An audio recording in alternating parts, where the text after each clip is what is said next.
Hello students, today in this lecture I will discuss with you the different oscillating systems. Okay, now in the different oscillating systems what we have to do, we have to first prove that the oscillations they are simple harmonic. Then students we will obtain the expression for the time period of the oscillating systems. Okay, so I am starting off with simple pendulum. So first of all, simple pendulum.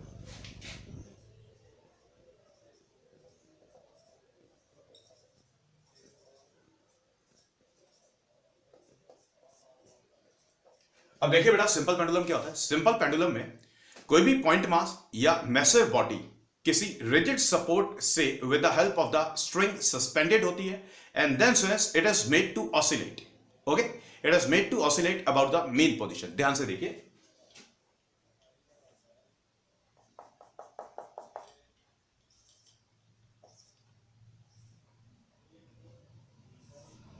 let us suppose it is the rigid support and it is the bob which is suspended from this point O on the rigid support with the help of the string. और बेटा जो string का length है that is suppose से L. अब suppose करिए Bob को right side में पहले लेके जाएंगे, बॉब को राइट साइड में पहले लेके जाएंगे, होल्ड करेंगे, उसके बाद रिलीज करेंगे. तो रिलीज करने के बाद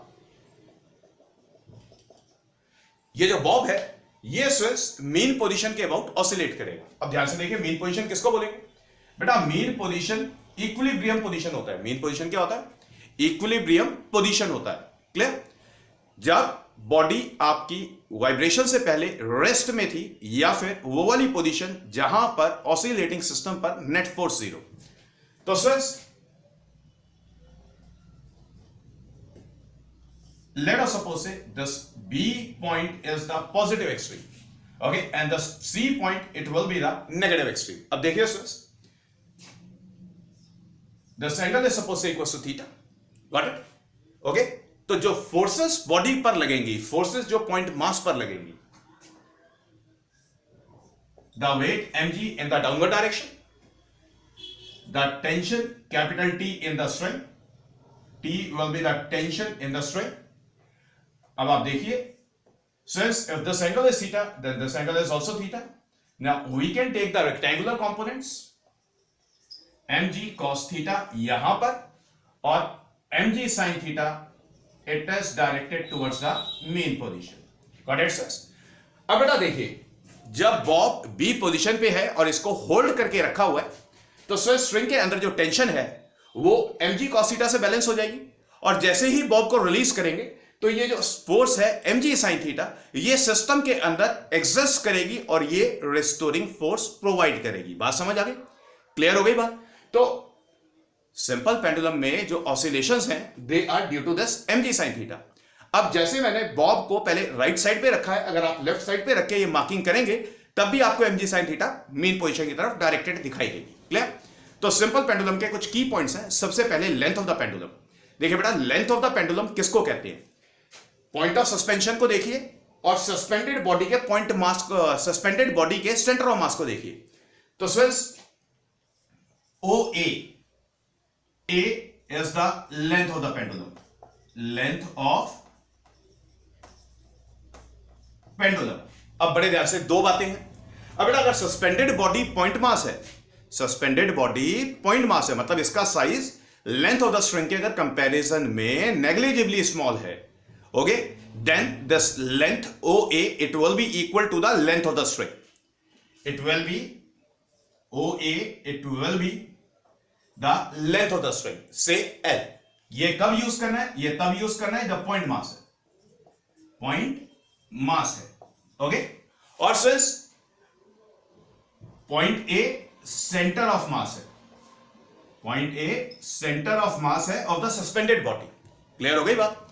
तो अगर पॉइंट मास है तो स्विच सेंटर ऑफ मास को कंसीडर करने की जरूरत नहीं है, पूरा पॉइंट मास हो जाएगा and the length of the string it will be the length of the pendulum. अगर सस्पेंडेड बॉडी का size length of the string के कंपेरेबल है तब switch length of the pendulum it will be the distance between the point of suspension and the position of the centre of मास. अगर massive body है, अगर massive body है तो we are going to से कि the point A is the centre of mass of the body and the point O is the fixed point about which the axis of rotation is passing और the body is oscillating. Clear? तो students length of the pendulum क्या लेंगे आप यहां पे? ओ ए को आप length of the pendulum लेंगे। O A it will be the length of pendulum. The point A, it will be the center of mass of the massive body. Massive body. तो खास ध्यान रखें, अगर बेटा सस्पेंडेड बॉडी पॉइंट मास है तो आपने लेंथ ऑफ द स्ट्रिंग को लेंथ ऑफ द पेंडुलम लेना।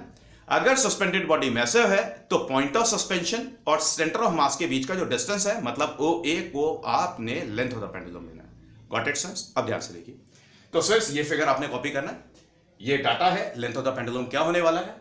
अब स्टूडेंट्स जब हम बॉब को रिलीज करेंगे तब बॉडी के ऊपर जो फोर्सेस लग रही है, टेंशन टी और वेट लग रहा था, वेट के हमने रेक्टेंगुलर कंपोनेंट्स ले लिए है, mg cos थीटा है, mg sin थीटा है। Tension is balanced by this component mg cos theta, but this mg sin theta it remains uncancelled when the bob is release. बेटा bob को release करने के बाद mg sin थीटा अनकैंसल्ड रहता है।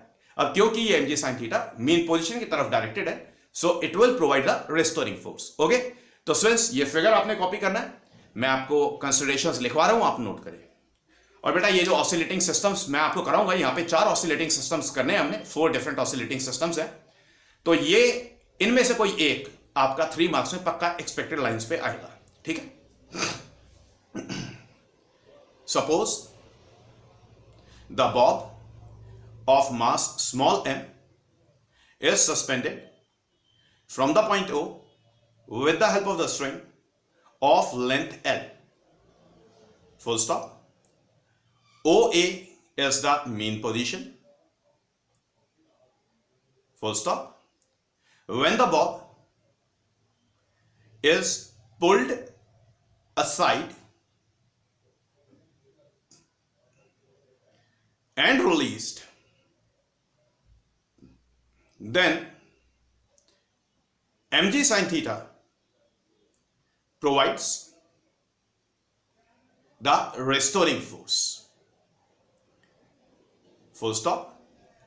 तो स्टूडेंट्स अब बेटा देखिए, रेस्टोरिंग फोर्स की तो बात हो गई, अब हम टॉर्क की बात करेंगे। तो जो बॉब के ऊपर टॉर्क प्रोड्यूस हुआ वो mg sin थीटा की वजह से प्रोड्यूस हुआ। Clear? Length of the string आपको L दिखाई दे रहा है, axis of rotation point O से पास कर रहा है, तो फोर्स का डायरेक्शन और एक्सेस ऑफ रोटेशन से perpendicular distance direction of force का, that will be the length of the string. Clear? तो फुल स्टॉप डाल के नेक्स्ट लाइन में लिखें, let tau be the restoring torque, then since this torque is written as negative of mg sin theta, force multiplied with the perpendicular distance. The perpendicular distance it will be the length of the string, और force mg sin theta था multiplied with L. Clear? बात समझ आ गई? Restoring torque समझ आ गया? Negative sign किस लिए लगाया? क्योंकि स्टूडेंट्स हम रेस्टोरिंग टॉर्क की बात कर रहे हैं। क्लियर हो गई बात? सिस्टम के अंदर रेस्टोरिंग टॉर्क है। नाउ नेक्स्ट लाइन में लिखें, if suppose the angle theta is small, angle theta is small, angle theta small क्यों लिया? क्योंकि देखिए स्टूडेंट्स हमने बॉब को हल्का सा साइड पे पुल किया, हल्का सा राइट में पुल किया, जिससे कि जो ऑसिलेशंस हो वो सिंपल हार्मोनिक हो। क्यों? क्योंकि ज्यादा साइड पे पुल करते तो एयर फ्रिक्शन ज्यादा होता, फिर एयर फ्रिक्शन भी काउंट होता। क्लियर? और एयर फ्रिक्शन काउंट होने की वजह से जो ऑसिलेशंस थे वो सिंपल हार्मोनिक नहीं होते, वो ऑसिलेटरी मोशन एग्जीक्यूट करता। बात समझ आ गई? क्लियर? इसलिए हमने थीटा को छोटा लिया। Now if theta is small, theta is small, so sin of theta it will be very similar to theta. Clear? So we can say that the torque tau is written as negative of mg into theta into say L. Got it? अब इस expression में ध्यान से देखिए बेटा, theta मैंने आपको definitions दी थी लास्ट लेक्चर के अंदर।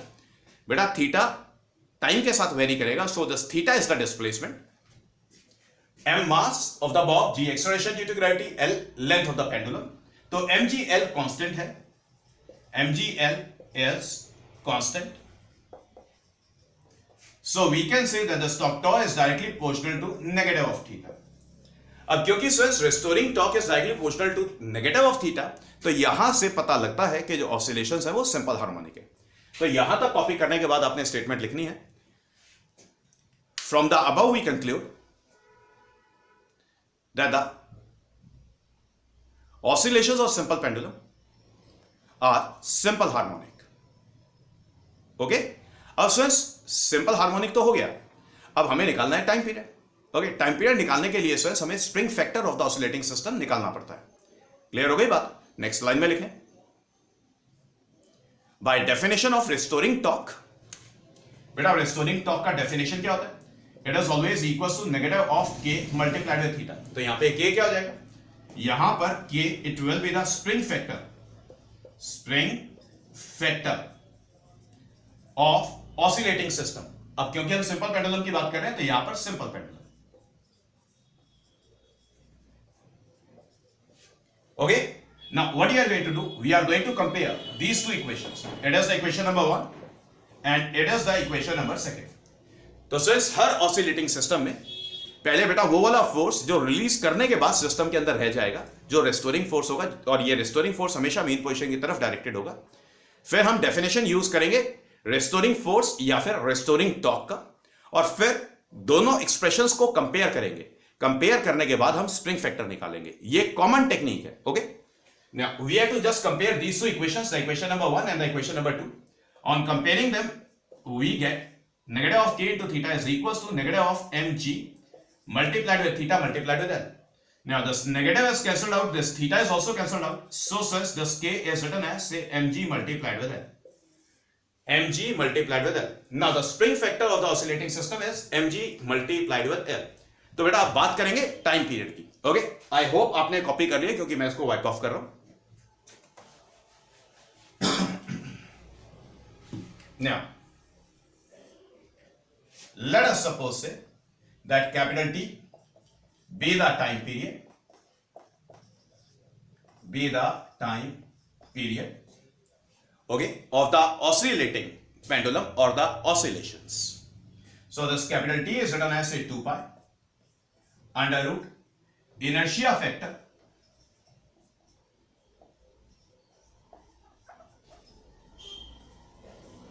divided by spring factor. Got it, sir? अब बेटा इनर्शिया फैक्टर यहां पर मोमेंट ऑफ इनर्शिया होगा। मोमेंट ऑफ इनर्शिया क्या था?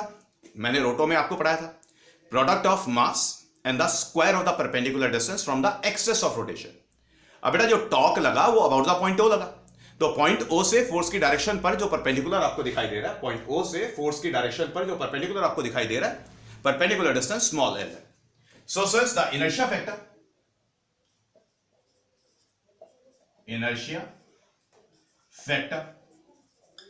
it is equals to mass m multiplied with the square of the perpendicular distance, और बेटा स्प्रिंग फैक्टर हमने अभी कैलकुलेट किया which is denoted by k, it is equals to mg multiplied with l। तो since ये दोनों values ऊपर वाले एक्सप्रेशन में प्लेस करेंगे, now the t is written as say 2 pi under root of ml square divided by mgl. 1l cancelled out. Got it? m cancelled out. Now we are left with 2 pi under root of l by g. बात समझ आ गई sir? इतना काम clear हो गया? तो since ये एक्सप्रेशन हमने कैलकुलेट किया for the time period of the oscillating simple pendulum. I hope आपको ये क्लियर है। आप इसको कॉपी करें, फिर कुछ इंपॉर्टेंट पॉइंट्स हैं वो मैं डिस्कस कर रहा हूं आपके साथ।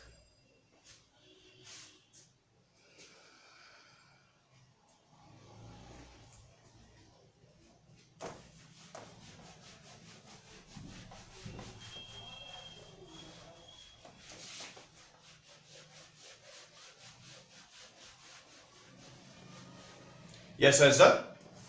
तो अभी हमने देखा सर कि time period of the oscillating simple pendulum was written as 2 pi under root L by G. Okay, so from it we conclude that the time period is directly proportional to under root of L. where L was the length of the pendulum. तो students जितना ज्यादा length of the pendulum होगा उतना ज्यादा time period होता है. Thus T is inversely proportional to under root G. जितना ज्यादा at a place acceleration due to gravity होता है उतना कम टाइम पीरियड होता है. तो time period of the oscillating simple pendulum it depends on the length of the pendulum and the acceleration due to gravity at the given place. Got it friends? अब यहां पर मैं आपके साथ में दो इंपॉर्टेंट पॉइंट्स हैं जो यूज होते हैं उनको डिस्कस कर रहा हूं. द फर्स्ट पॉइंट इज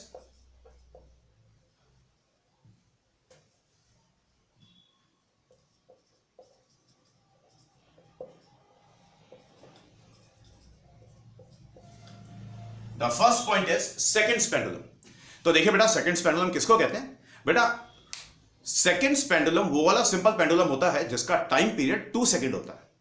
तो मतलब स्टूडेंट्स अगर किसी भी ऑसिलेटिंग सिंपल पेंडुलम का टाइम पीरियड अगर 2 सेकंड होता है तो हम उस ऑसिलेटिंग सिंपल पेंडुलम को सेकंड्स पेंडुलम बोलेंगे. Clear? So the time period is equals to 2 second. Got it students? याद रखिए इस बात को. तो बेटा सेकंड्स पेंडुलम अगर कोई भी पेंडुलम है वो सेकंड्स पेंडुलम है.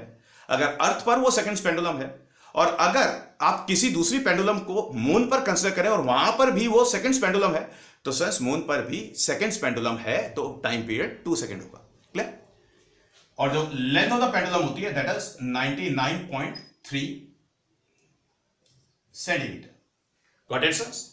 जब कैलकुलेशंस करते हैं टी का वैल्यू डालते हैं यहां पे सॉल्व करते हैं तो 99.3 सेंटीमीटर निकल के आता है. बात समझ आ गई? पहली बात समझ आ गई सेकंड्स पेंडुलम क्या होता है? तो सेकंड्स पेंडुलम का डेफिनेशन लिखें. It is the simple pendulum whose time period is 2 seconds. Clear? अब स्टूडेंट्स ध्यान से देखिए case number second. Time period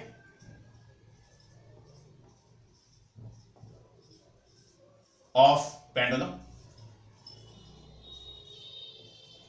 in a lift. बेटा अब लिफ्ट के अंदर सिंपल पेंडुलम है मतलब लिफ्ट की सीलिंग से पेंडुलम को सस्पेंड किया. अब लिफ्ट का एक्सेलरेशन होगा it can be upward it can be downward और it can move with constant velocity. तो इन तीनों केसेस में बात करेंगे. तो सर देखिए लिफ्ट के केस में sir we are going to say that the time period T is written as 2 pi under root L divided by g effective. G effective. अब ये जी इफेक्टिव कैसे कैलकुलेट करना है? G effective it will be the net acceleration which is in the downward direction.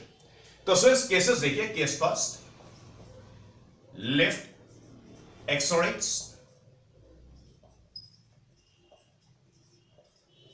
Vertically upward. अगर बेटा lift vertically upward direction में accelerate करे let us suppose it is the lift it is the pendulum. Clear?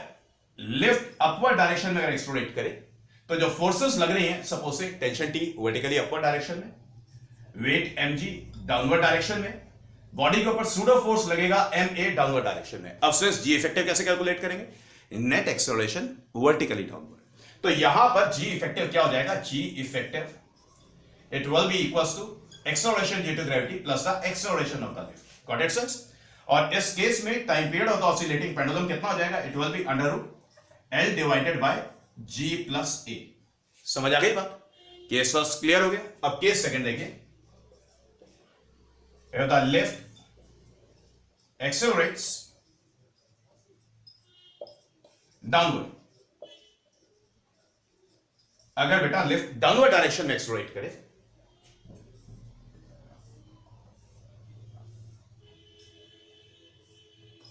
Body tension T weight mg downward direction में है acceleration vertically downward है तो body के ऊपर सूडो फोर्स लगेगा ma अपवर्ड डायरेक्शन में. तो बेटा नेट एक्सेलरेशन डाउनवर्ड डायरेक्शन में कितना हो जाएगा? It will be g minus a. So in this case g effective it will be equals to g minus a and the time period will be 2 pi under root l divided by g minus a. बात समझ आ गई? Clear हो गई बात? अब third case देखिए. Third case देखिए. अगर बेटा लिफ्ट कांस्टेंट वेलोसिटी से मूव करे या रेस्ट पर हो. If the acceleration of lift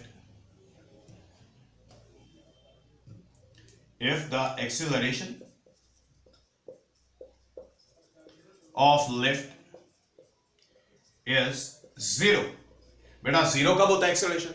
या तो लिफ्ट रेस्ट पे है या फिर लिफ्ट कांस्टेंट वेलोसिटी से मूव कर रही है। तो इस वाले केस में स्ट्रेस जो g इफेक्टिव होगा that will be equal to the acceleration due to gravity. Then the time period t, it will be 2 pi under root L by g. Got it, friends? तो Swiss simple pendulum में ये 3 important cases हैं, lift के और seconds pendulum. Clear हो गई बात? So these were those 2 points which I had to discuss with you.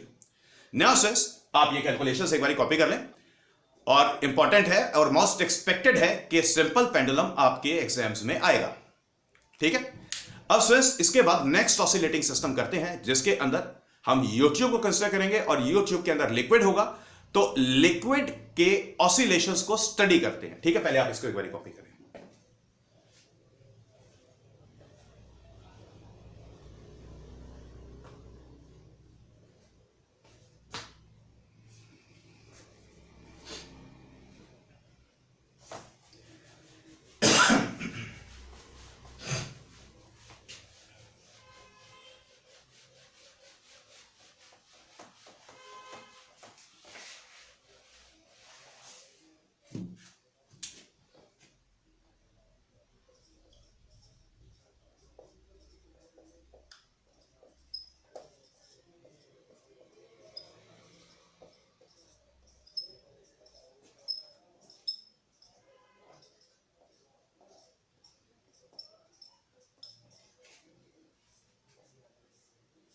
देखिए sir, oscillations of the liquid column in the YouTube. Okay, तो पहले यूट्यूब हम कंसीडर करते हैं।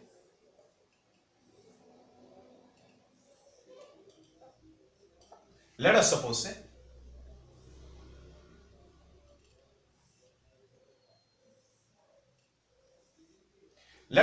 इट इज द यूट्यूब, और सिंस लिक्विड के ऑसिलेशंस को consider करने के लिए या स्टडी करने के लिए बेटा ये यूट्यूब के अंदर जो कर्वेचर है इसको हम नेग्लेक्ट करने वाले हैं। ठीक है ना, देखिए मान लेते हैं कि स्ट्रेस यूट्यूब के अंदर हमने लिक्विड को फिलअप किया है, और जब इक्विलिब्रियम पोजीशन है तो लिक्विड लेवल मैंने मार्क किए हैं। क्लियर? तो ये जो डार्क लाइन से, डार्क हॉरिजॉन्टल लाइन से मैंने मार्क किया हुआ है, ये इक्विलिब्रियम पोजीशन में लिक्विड का लेवल है। मान लेते हैं बेटा कि small h is the height of the liquid level in each limb of the YouTube. समझ आ गई बात? क्लियर हो गई बात? तो आप ऐसा करें, अब पहले तो आपने ये वाला फिगर कॉपी करना है। इमेजिन करिए कि लेफ्ट लिम्ब में जो लिक्विड है बेटा उसको कोई एक्सटर्नल एजेंट डिप्रेस करता है और रोक के रखता है, यहां तक लेके आता है। तो एक्सटर्नल एजेंट ने फोर्स लगा के रखा हुआ है, लिक्विड लेवल लेफ्ट लिम्ब में अगर डिप्रेस होगा तो सिंस राइट लिम्ब में राइज करेगा। अगर y डिप्रेशन है इन द लेफ्ट लिम्ब तो y will be the elevation of the liquid level in the right limb। अब जब तक एक्सटर्नल एजेंट ने फोर्स लगा के रखा हुआ है तो सिंस कॉन्फ़िगरेशन लिक्विड का आपके सामने ये होगा। तो लेफ्ट लिम्ब में लिक्विड लेवल यहां पर है और राइट लिम्ब में लिक्विड लेवल यहां पर है। Got it? अब सबको पता है कि सेम हॉरिजॉन्टल लेवल पर प्रेशर सेम होता है। अब क्वेश्चन एग्जिस्ट करता है कि एक्सटर्नल एजेंट ने लिक्विड लेवल को रोककर रखने में कितना फोर्स लगाया, तो सिर्फ एग्जैक्टली उतना फोर्स होगा जो wait of the liquid column of length 2y के इक्वल होगा। ध्यान से देखिए बेटा, यहां पर फोर्स लग रहा है, यहां पर wait of the liquid column लग रहा है जिसका लेंथ है 2y। क्लियर? समझ आ गई बात? ओके, क्यों? क्योंकि हॉरिजॉन्टल लेवल पे प्रेशर सेम होता है। अब area of cross section same है, तो सिर्फ जो प्रेशर होगा that will be due to the weight of the liquid column जिसका लेंथ 2y है। अब सपोज करिए कि एक्सटर्नल एजेंट ने अपना फोर्स विड्रॉ कर लिया। अब जैसे ही एक्सटर्नल एजेंट अपना फोर्स विड्रॉ करेगा तो सर सिस्टम के अंदर ये जो वेट था लिक्विड कॉलम का जिसकी लेंथ 2y थी, ये तो कंटेन्ड रह जाएगा और ये रेस्टोरिंग फोर्स प्रोवाइड करेगा। बात समझ आ गई? क्लियर हो गई बात? चलिए आप ये वाला फिगर कॉपी करें, मैं कैलकुलेशंस आपको दे रहा हूं, नोट करें। Suppose the liquid of density rho is filled in the uretube of area of cross section small a, full stop. Let small h be the height of the liquid column in each limb of the uretube, full stop. suppose the liquid level in the left limb is depressed by the length y, due to which the liquid level in the right limb will get elevated by the same length y, full stop. Next line में लिखें, let capital F be the restoring force in the system when the liquid level in the U-tube is released. So since अब देखिए बेटा, restoring force क्या हो जाएगा? It will be negative of the weight of the liquid column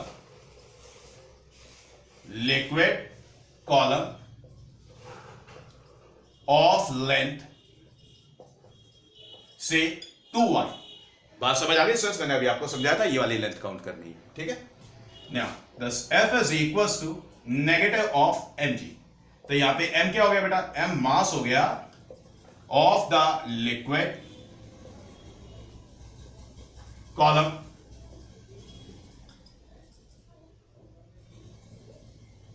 of length से 2y. Okay sir, तो ये मास m किसके इक्वल हो जाएगा? It will B density multiplied with the volume. The area of cross section of the U-tube was small a and the length was 2y.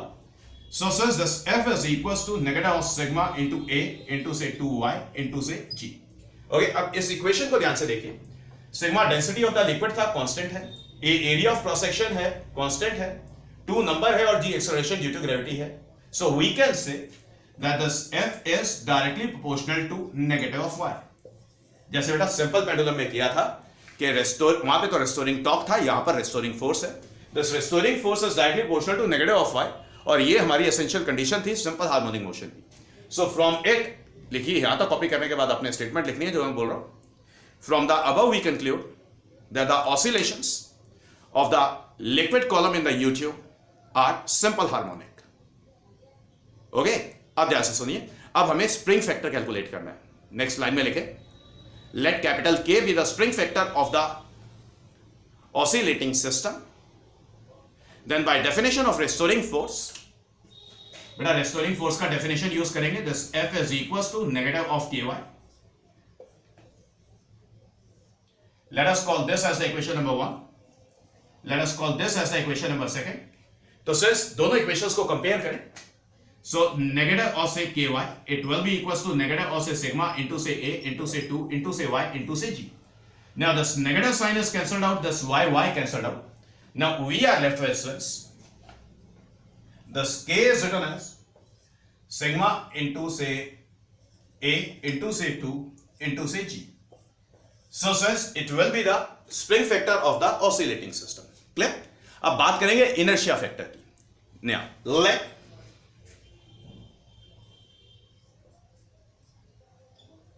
Capital M use करें. यहां पर याद रखें स्मॉल m था, ये capital M. Let capital M be the total mass of the liquid filled in the U-tube when the curvature in the U-tube is neglected. तो सिर्फ मास की बात करेंगे, मास of the liquid in the U-tube. So this mass M is written as a density multiplied with the volume. Area of cross section is small a. The length of the liquid column, the total length of the liquid column, it will be twice of h. Okay, h was the length of the liquid column in each limb, and the curvature is neglected.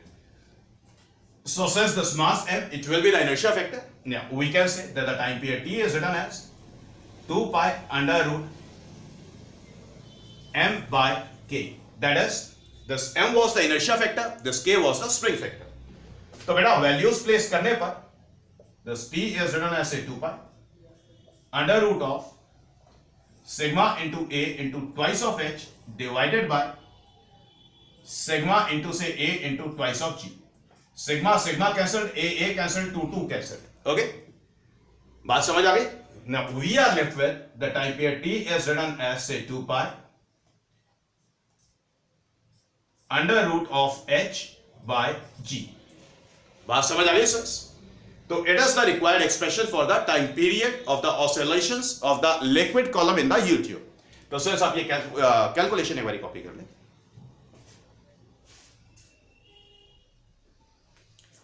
सो मैं यहां पर लिख रहा हूं, video में जो मैंने नीचे लिखा है ये क्लियर नहीं है, ये सेक्शन क्लियर नहीं है। This T is equal to 2 pi under root h by g। Okay,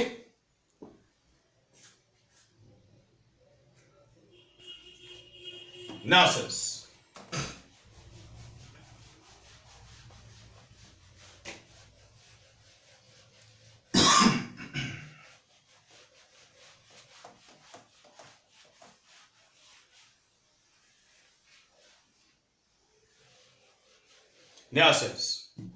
बेटा बात करेंगे oscillations of the floating cylinder. Okay, oscillations of floating cylinder.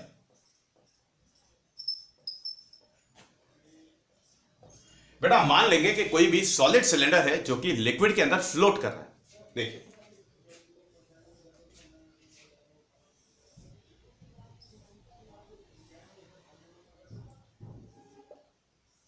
देखिए, let us suppose that this is a solid cylinder whose area of cross section is say small a and the length of the solid cylinder is suppose say capital L. Capital L is the length of the solid cylinder. Clear? अब बेटा ये जो cylinder float कर रहा है, floating cylinder का जो length है दैट इज सपोज से L और ये इक्विलिब्रियम पोजीशन है, ये इक्विलिब्रियम पोजीशन है। तो इक्विलिब्रियम पोजीशन में देखिए length of the immerse part of the solid cylinder is small L. तो जब ये सॉलिड सिलेंडर फ्लोट कर रहा था, क्लियर, तो बेटा इस सॉलिड सिलेंडर पर जो बॉयंट फोर्स लग रहा है दैट इज सपोज से F1, कुछ तो होगा। ओके, अब सपोज करिए कोई एक्सटर्नल एजेंट ऊपर से सॉलिड सिलेंडर को डिप्रेस करता है, एडिशनली डिप्रेस करता है। एडिशनली जब किसी एक्सटर्नल एजेंट ने सॉलिड सिलेंडर को डिप्रेस किया, सॉलिड सिलेंडर को डिप्रेस किया, तो लेट अस सपोज, देखिए बेटा ये वाली लेंथ L है तो ये वाली लेंथ L हो जाएगी। अब एडिशनली जब डिप्रेस किया तो जो एडिशनल डिप्रेशन प्रोड्यूस हुआ दैट इज सपोज से Y। अब एक्सटर्नल एजेंट ने बेटा जब फोर्स लगाया तब एडिशनल डिप्रेशन प्रोड्यूस हुआ, तो length of the immerse section बढ़ गया जिसकी वजह से बॉयंट फोर्स बढ़ गया। तो बेटा अभी जो बॉयंट फोर्स है दैट इज सपोज से F2। क्लियर? अभी एक्सटर्नल एजेंट ने रिलीज नहीं किया है, तो एक्सटर्नल एजेंट का फोर्स लगा हुआ है F2 के साथ में। अब जैसे ही एक्सटर्नल एजेंट हटेगा, अपनी फोर्स हटाएगा, तब क्या होगा? तो बेटा जो इंक्रीज हुआ है बॉयंट फोर्स में, जो इंक्रीज्ड बॉयंट फोर्स है वो रेस्टोरिंग फोर्स प्रोवाइड करेगी। क्लियर? तो आप ये फिगर पहले कॉपी कर लें, ये फिगर आप कॉपी करेंगे, कॉपी करने के बाद लिखेंगे आप suppose the cylinder of area of cross section capital A and length capital L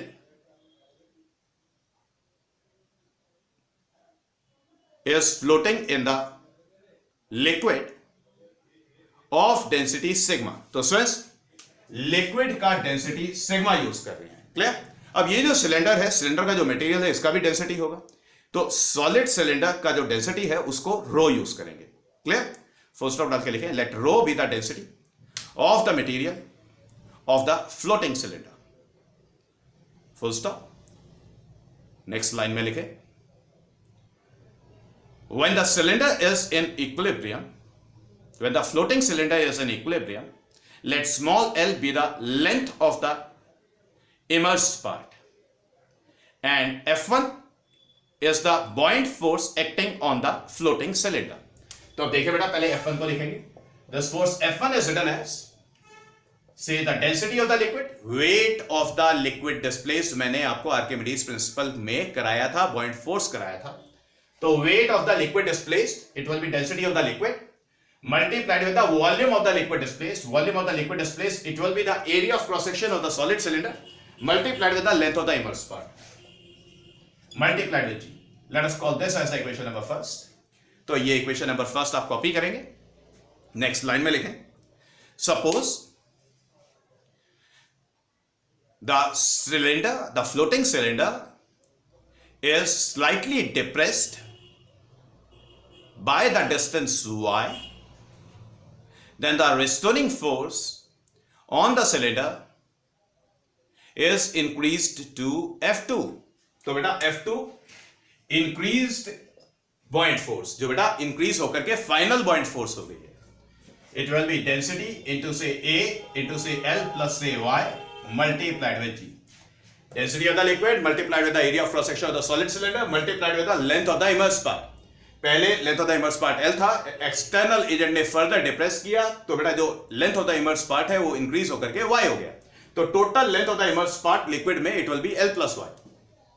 call this as the equation number second. बात समझ आ गई? नेक्स्ट लाइन में लिखें, when the cylinder is released, when the cylinder is released then the increased buoyant force will provide the restoring force required for oscillations of the cylinder।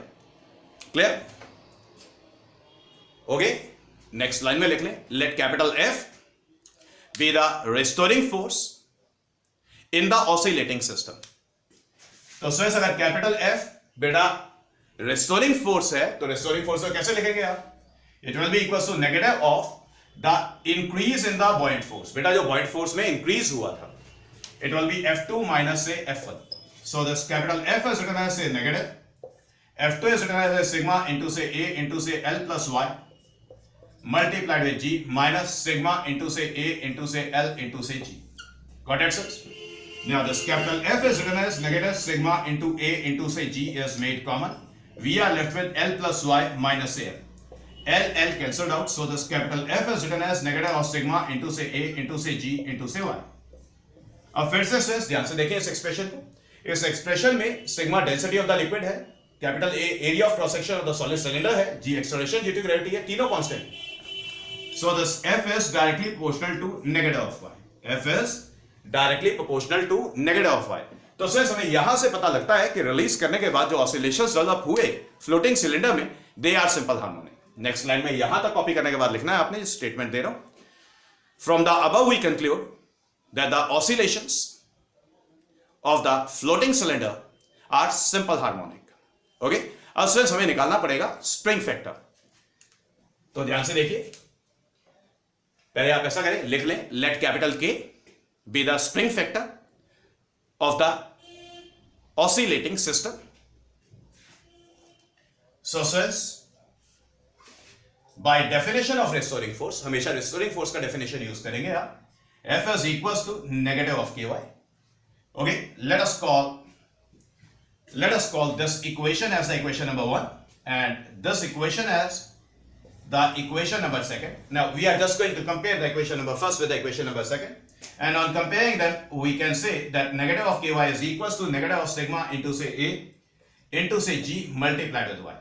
Now this negative cancelled out, this Y is cancelled out, so since this K is written as a sigma into say A multiplied with G, so since the spring factor of the oscillating system is given by this expression। Okay, now we will talk about the time period of the oscillating system। Okay, let us suppose say capital T be the time period, capital T be the time period of the oscillating system, then this T is written as say 2 pi under root of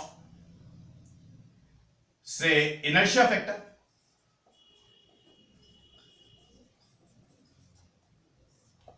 divided by spring factor। देखिए sir, अब बात करेंगे inertia factor. Inertia factor will be the mass of the floating cylinder.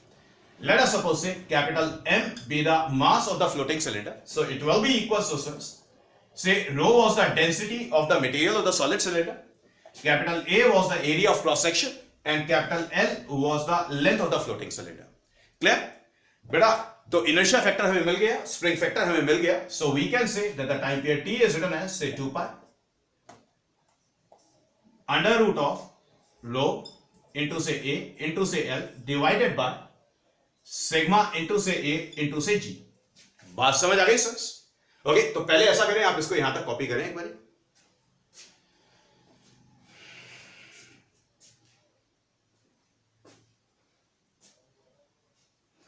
यहां तक copy करने के बाद sir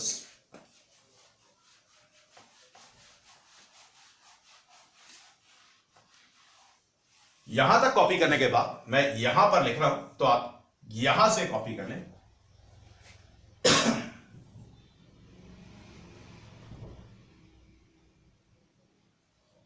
the time period T is written as से 2 पाई अंडर रूट, नीचे वाले एक्सप्रेशन को दोबारा लिख रहा हूं, से rho into say a into say capital L divided by sigma into say capital A multiplied by g. Sorry, this a is cancelled out, so this t is written as say 2 pi under root of rho into say l sigma into say g। याद रहे ये capital L है, बात समझ आ गई। अब friends, अगर हम मास ऑफ द सॉलिड सिलेंडर को बॉइंट फोर्स की टर्म्स में लिखें जो कि इक्विलिब्रियम पोजीशन पे था, ओके, तो आप ये वाला एक्सप्रेशन थर्ड पहले कॉपी कर लें। Okay, clear? आई होप आपने ये सब कॉपी किया होगा।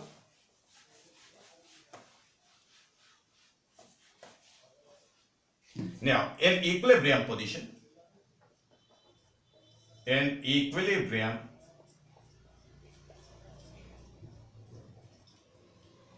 since the weight mg, m was the mass of the solid cylinder, so mg is the weight of the solid cylinder, it will be equals to the buoyant force F1. Yes or no? क्योंकि ये equilibrium position की बात थी। So since we can say that the weight mg can be written as sigma, F1 का expression लिख रहे हैं, sigma into say area of cross section into say small l, length of the immersed part था, multiplied with g। तो बेटा sigma into a into l weight of the mass of the liquid displaced था, small g cancel हुआ, so this mass m is written as sigma into say a into l। तो friends, हमने mass of the solid cylinder को density of the liquid की terms में भी calculate किया। So we can also say that the time period now can be written as 2 pi under root of the mass m divided by the spring factor से k। दोनों values दोबारा से लगा लेते हैं। Now this time period t is written as 2 pi under root of mass m का value liquid की density की टर्म्स से sigma into a into l divided bye k का वैल्यू लगा ले, k का वैल्यू लगा ले, k would be sigma into say a multiplied with g, sigma cancel, a cancel, so friends we can further rewrite this expression as this t can be written as say 2 pi under root of l by g। बात समझ आ गई friends? तो friends, जब आपने density of the liquid की terms से calculation किया तो ये वाला एक्सप्रेशन यूज करना है। तो न्यूमेरिकल्स में फ्रेंड्स डाटा के अकॉर्डिंग देखना कि क्या कौन सा एक्सप्रेशन यूज होगा। Clear? Small l was the length of the immersed part of the solid cylinder in the equilibrium position, और यहां पर capital L was the total length of the solid cylinder। तो आप ये वाली कैलकुलेशन एक बार copy कर लें।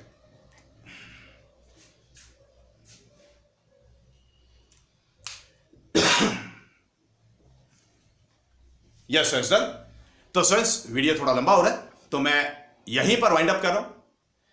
स्प्रिंग और स्प्रिंग के कॉन्फ़िगरेशन सिर्फ ये बचे हैं, तो इन्हें कंटिन्यू करेंगे नेक्स्ट लेक्चर में। क्लियर?